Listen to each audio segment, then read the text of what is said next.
lo primero que tenemos que tener en cuenta es que las consecuencias de los errores, los fallos o los aciertos de los jugadores influyen en estos. Pero esa influencia se debe a la personalidad de cada jugador. Es decir, que para unos jugadores esa influencia es diferente que para otros, según la personalidad. Y dentro de la personalidad, ¿vale?, dentro de esas variables psicológicas que afectan a las consecuencias del error, una de las más importantes es la autoestima. Así, por ejemplo, cuando hablamos de aficionados o de aficiones buenas para un equipo, son aquellas que ante las derrotas, los errores, los fallos de los jugadores siguen animando, motivándoles para que ellos se activen y su rendimiento sea mejor. Con lo que, si hay aficiones que, por otro lado, lo que hacen es recordarles el error a los jugadores por medio de gritos, de insultos, etc., estos se pueden ver afectados negativamente. Entonces, como conclusión, diríamos que para aquellos jugadores que tienen una autoestima baja, el que no existan aficionados que les puedan recordar los errores que cometen, etc., pues puede ser beneficioso, porque con un aliento de un compañero, del entrenador, ellos pueden seguir realizando su juego y al máximo rendimiento. Pero, ¿qué pasa? Que si los jugadores tienen una autoestima alta, pues yo creo que ellos mismos, habiendo aficionados o no, es decir, existiendo el público o no en los estadios, pues ellos mismos son capaces de activarse y motivarse. ¿Esto qué quiere decir? Pues esto quiere decir que para que esa situación no se dé, lo mejor es prevenir.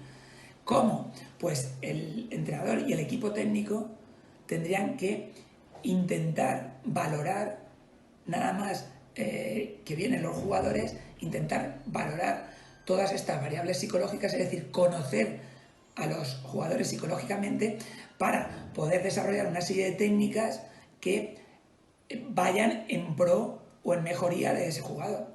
Es decir, que no les afecte tanto los errores o fallos que cometan. Una de las teorías psicológicas que va por este camino es la teoría de la atribución de Weiner. ¿Qué nos dice? Que nos dice que se puede motivar o desmotivar a los jugadores diciéndoles la causa por la que cometen los errores o los aciertos.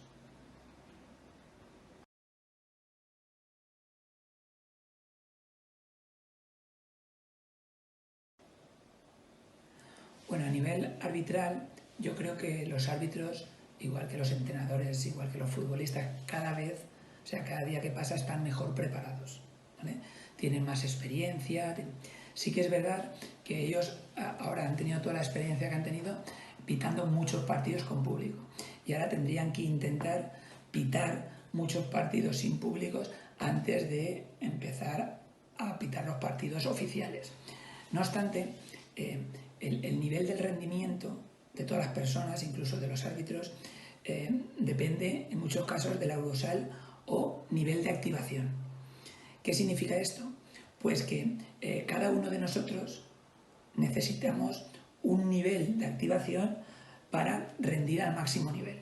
Entonces, muchos árbitros, según su personalidad, los aficionados lo que hacen es lograr que lleguen a ese nivel de activación óptimo para el árbitro.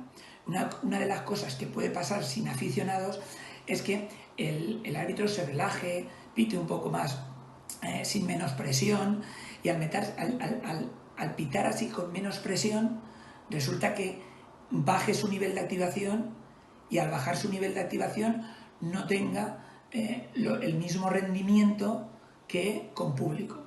Entonces, sí que es verdad que subjetivamente el público puede afectar la decisión de algunos árbitros, pero yo creo que eso cada vez en el arbitraje español pasa menos, porque los árbitros se preparan para ese tipo de público. Entonces, ahora, igual que se han preparado para los aficionados, ahora se tienen que preparar para un estadio vacío. Y entonces, el nivel de activación que conseguía por medio de los aficionados, de los gritos, ahora lo tienen que hacer de otra manera. Se tendrán que activar ellos mismos de otra manera. Sí que es verdad que no solo el rendimiento, en muchos casos, depende de de la ley de Yerkes y Dodson, es decir, de la U invertida, que nos decían que para que nosotros tuviéramos buen rendimiento teníamos que tener un nivel de activación idóneo. Si bajábamos ese nivel o lo subíamos, el rendimiento ya no era el mismo. Pero algunos autores como Weinberg también han dicho que no solo el rendimiento depende de ese nivel de activación, sino también depende del nivel de ansiedad que tenga la persona.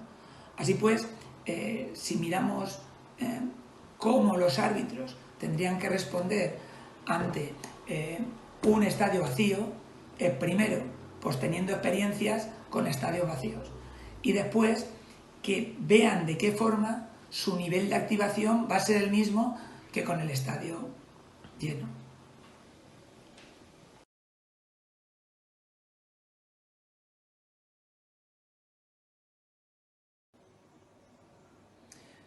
Bueno, cuando nos ponemos la equipación en los entrenamientos, no solo nos ponemos una camiseta, un pantalón y unas medias, sino que esa equipación es un símbolo del club y del grupo, con lo cual lleva consigo toda una serie de emociones, de sentimientos que tendremos que intentar que se asemejen lo más posible a los del partido.